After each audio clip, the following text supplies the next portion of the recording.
So if you're looking to carry just one lens that you can switch back and forth between photo and video, it's pretty sharp, not crazy expensive, weather and dust resistant, has optical steady shot built into the lens, and covers a wide range of focal lengths. The thing is, almost nobody talks about this lens.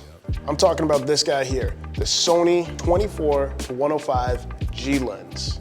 In my opinion, I think this is one of Sony's most underrated lenses. You really don't hear people talking about this one a lot. This is actually the fourth lens that I bought for my Sony a7 IV, second Sony lens. I've got 4 lenses in total, so I actually haven't bought one since buying this. This 24-105 is on my camera, no lie, probably 90% of the time, if not more. The fact that it can cover so many focal lengths, all the way from 24mm wide for a landscape, up to 105, which I've used in sports scenarios, I've used for portraits, product shots. It has a lot of versatility, and that's one of the things I really love about this lens. I took a trip to LA and I just brought this and my 50mm, and honestly, this was on my camera most of the time. Now, this is not a G Master, it's one of their G lenses, so that's like a semi-pro line. It's about $1,000 less than what a G Master would be, but it's more than what you would spend on a Tamron or Samyang, something like that. Being a native Sony lens, you have the Sony autofocus, so it's super quick, super reliable. There's been very few times where I've ever missed focus on this lens.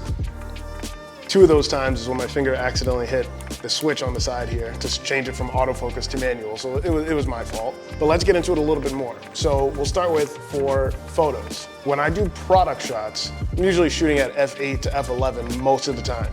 So this being an f4 lens doesn't really bother me at that point. Where I really like it is that 70 to 105 range, which is one of the reasons why I wanted this over the 24-70. And then for portraits, indoor, in studio, a lot of times it's the same thing. I'm looking for f6 to f8 most of the time. So again, being an f4 doesn't really bother me that much. When I'm outside, then I might be reaching for a prime instead, so I can get like an f1.8.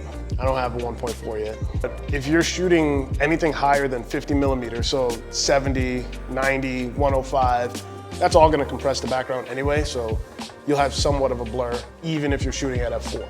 Now for video, surprisingly, this with the a7 IV still works fine on the DJI RS3 Mini. I usually balance it at about 70mm, so it's about halfway out, and it's fine on the gimbal. Now when I'm not using the gimbal, this has optical steady shot built in, so it does make a pretty good difference with stabilizing the footage without even needing a gimbal. And then the 24-105 range just gives you all those options, so you don't have to worry about switching lenses mid-shot and then possibly missing the opportunity that you were looking for. Now, of course, there are a lot of times in video where I wish I had a 2.8 so I can kind of melt that background down a little bit, but f4 has been getting the job done. And at the end of the day, when I deliver a product to a client, they're not saying that look like f4 instead of f2.8. You know, to them it doesn't make a difference. It's really us that notices that kind of thing.